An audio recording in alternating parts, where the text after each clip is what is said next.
Hi, Margaret. How are you? I'm great. Good. So today, Montreal Rocks is talking to CEO of Music Publishers Canada, Margaret McGuffin, and she's part of this great initiative called Women in the Studio National Accelerator. And we're going to talk about that today and how it got started and a little bit about you. Yeah. So you have a background in business and economics, right? Is that Well, I came from a world where I wanted to become a stage manager in theater, while at the same time studying political science, which led me to an MBA in arts and media in after university, and I have then pursued a career that's focused on copyright and communications policy, and spending a lot of time working on rights management issues. okay? And the Women in the Studio National Accelerator, how did you get involved in that? Music Publishers Canada is a trade association for all of the major and independent music publishers operating in the space. And music publishers, a lot of people, I always say it's the best kept secret in the music industry, but music publishers work on a daily basis with composers, songwriters, and producers. And so it's producers are an important part of this space for us. And we really looked at the fact that there were so few women in the production field. And we really felt we had to address that. So we have some really strong volunteers in our organization. And with their leadership and my staff, we were able to launch this program 3 years ago. It is meant to be focused on producers who are also songwriters. And we originally did an Ontario-based program with the support of Ontario Creates. 2 years ago, Factor and the Government of Canada and RBC came on board, and that's led us to our National Accelerator. So this year we have 10 producers from across the country running through what is now a virtual program because of COVID. That's so cool. And so I spoke with Killa-jewel yesterday, and she's from Montreal and she's part of the program as well. And she's very excited about it. So there's like workshops and like mentorships and just people just working together and helping each other. And where one is lacking in some skills or some information, they kind of all help each other and compensate and work together pretty much, right? Yeah, it is a 7-month program. It is has formalized webinars and technical classes, but also has more informal opportunities for creative collaboration. And we've just a really important part of this is having the 10 producers and songwriters start working together, sharing information on gear, co-writing, working on each other's projects. So that's a key to what has been really successful, because it's not only about putting forward technical training and financial training and small business training and branding and communications. We covered that off, but we want the group to expand their network, and we want them to start creating a community. So we have connected the 10 producers in this cohort with the 8 and the 5 from the last 2 years. And we want us to keep building this networking, building this community. Yeah, I read that like women make something like 2% of the producing population in the music industry. Is that true? Yes, Wow. USCSC Annenberg has been following this for a number of years, looking at the top 100 hot hits and Billboard. And what they find is for songwriters, only about 12.5% of the songwriters on average are women, and only about 2.5% of the producer are women. It's astoundingly low. There is obvious there are obvious barriers for entry. So we're trying to address that. We need to take firm action to give opportunities to our future producers. So this program is really focused on the careers of women, gender fluid, non-binary, and gender non-conforming producers. Cheers. And we want to look for new opportunities for them and create that. And so part of this is creating a community. But part of this is also just talking to people that they need to wake up and look at who their team is when they've got a new project. Why don't they try someone new and look to these communities for their next producer?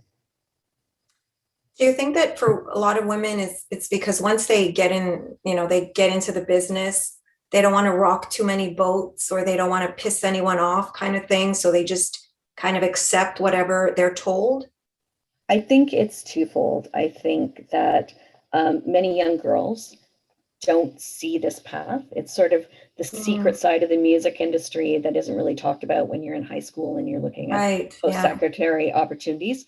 And if they also don't see women in those roles, they don't necessarily see themselves and the opportunity for themselves. So we've got to start really looking at high school and educating music teachers and guidance counselors and taking mentorship programs into after four programs and community programs. That's going to be important. So we got to think about this early in the early stage, but we also then for songwriters and artists, women often feel that they don't have a voice in the studio.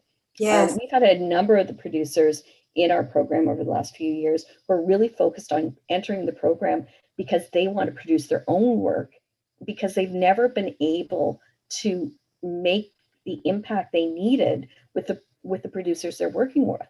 They know in their head how they want their track to sound, but they're not able, given the respect, or they feel intimidated, and they don't go then and have the voice or the technical background to confidently communicate what their sound is. And then they move on and start producing and start doing that and realize they can play a really important role in the studio for other artist projects. Right. I just actually, a little while ago, I just read the biography of Joni Mitchell called Reckless Daughter. Did you read that? I didn't. I should. Okay. It's great because, I mean, they just celebrated the 50th anniversary of her Blue album, right?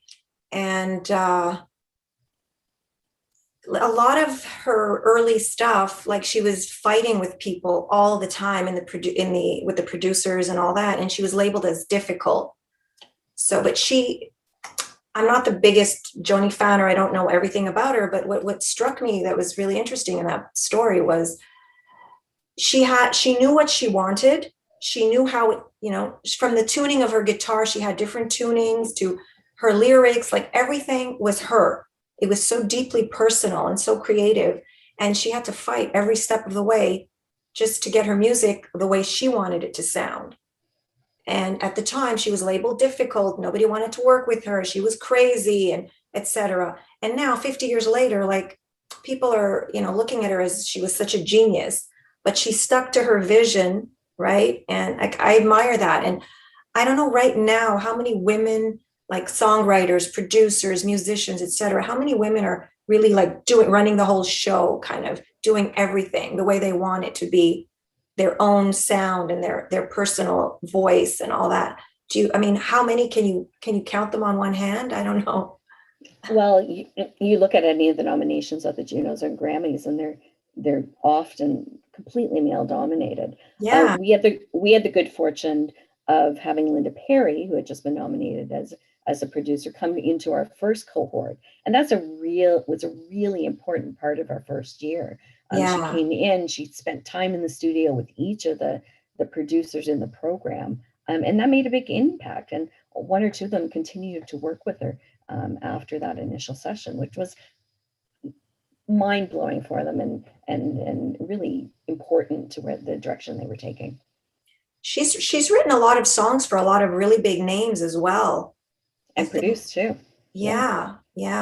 She's what I found, what people maybe, or most people or women don't realize, is that when you write the lyrics and when you produce and you have more control, you're going to make more money, right? Clearly.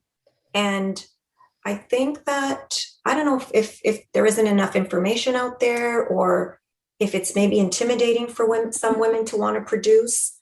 But the more control, the more ownership you have, the more money you're going to make, the more power you're going to have.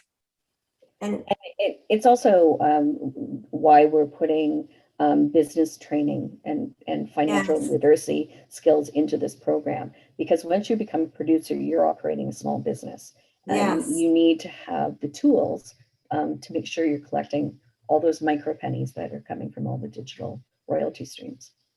Yeah, I'm finding more and more workshops now are geared towards artists who lack business knowledge, because a lot of creative people have no idea of how things should operate and what they should know. And oh, I could have made money off of this, or why is this person taking money from me? And it could get kind of sketchy, Well, right?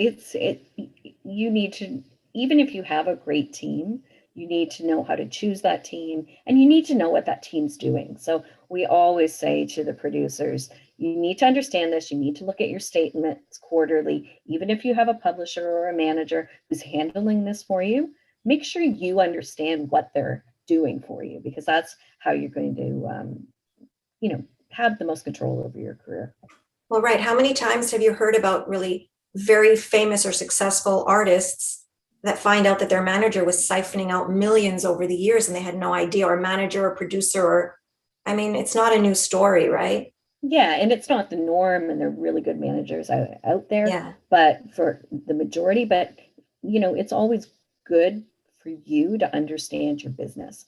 And if you understand your business and put the right team together, like a publisher, a label, a manager, an agent, if you know that they're doing what you need them to do, then you can focus on the creative side of your craft. Right. So this is the third year of the accelerator program? Okay.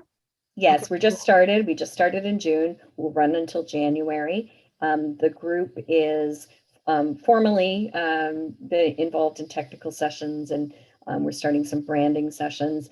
But we're also, from the beginning, encouraging them to creatively collaborate, do some co-writing together. And we have a WhatsApp um, channel Group chat? going, and they love talking about gear. They just go deep into the gear, and that's turned out to be really important. Just having people you can bounce ideas off and share Yeah. tips and share your new creations too. So we're always hearing about who's releasing what and what they're working on, and that leads to future collaborations. I know our group from the past 2 years continue to work together and keep Great. reaching out to the mentors that they've met during the program. So it doesn't really end after the 7 months.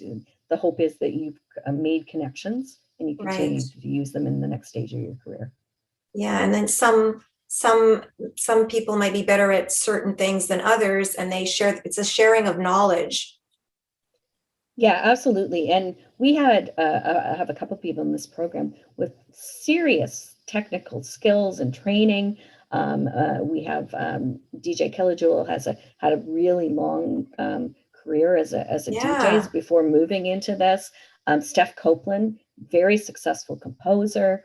Elise Pangsang out of Vancouver has been an engineer for 14 years. Wow. So really strong backgrounds, and they come in all for different reasons, and it ends up in a group that as you say, different people are strong in different areas, and they can use the resources of the group to move forward.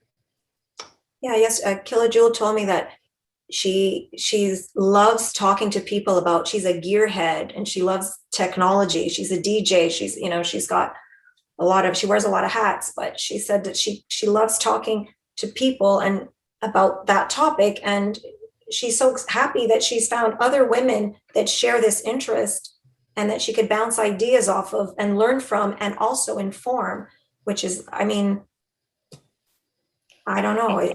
And she's wonderful. She's always volunteered and put back into her community by mentoring younger DJs. And that's something we asked the group to do too. Yeah. If you get accepted to this program, you're expected to volunteer back into your community, because we need to keep this going beyond just our core group.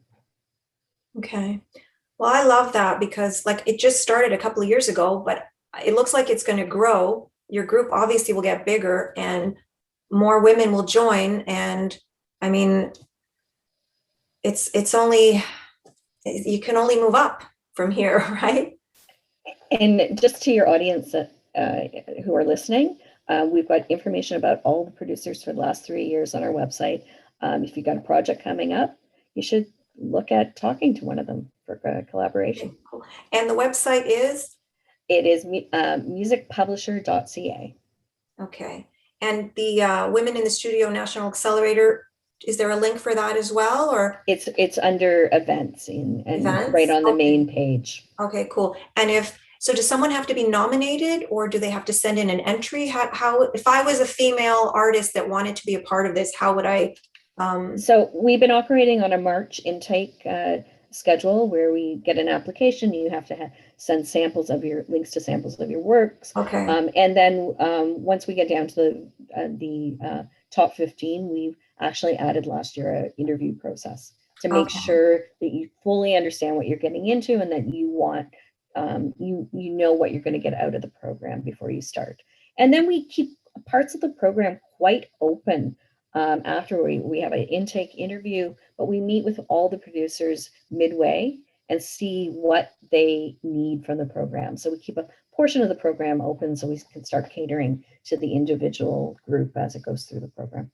Okay. I guess, yeah, different people need different skills or have different skills, or yeah, I get it. Yeah, last year we really midway through had a call for mastering. They wanted to spend more time on the technical side of mastering, and we brought in a wonderful professor, Elmadine Pra from University of Lethbridge. It was such a success that that's the way we started the program this year with Elmadine and her lecture and her one-on-one sessions. Wow. So far it's been kind of online, right? It has been that we've been forced into it last year because of COVID, but I think we'll always continue now with large portions online because we just have the ability to do so much more with the group because they're national, and we can bring in mentors from all over the world. Right. If you're going to be a successful producer, you don't need to just know Canadian people in the industry. You need to know what's happening in LA and New York and Nashville and Berlin, and we try to make those connections happen too. Wow. So it's getting global. Wow, that's really exciting. Like, if I was a young female artist, I would apply. I mean, what a great opportunity for so many women. And you're doing a great thing. It's so positive, and it's something that's much needed in the industry, big time. It's really needed. Well, we're very proud of the program, but we know there's a lot more work to do, and just call in anyone who wants to partner with us to come and have a conversation. That's awesome. Thank you so much for talking to us today.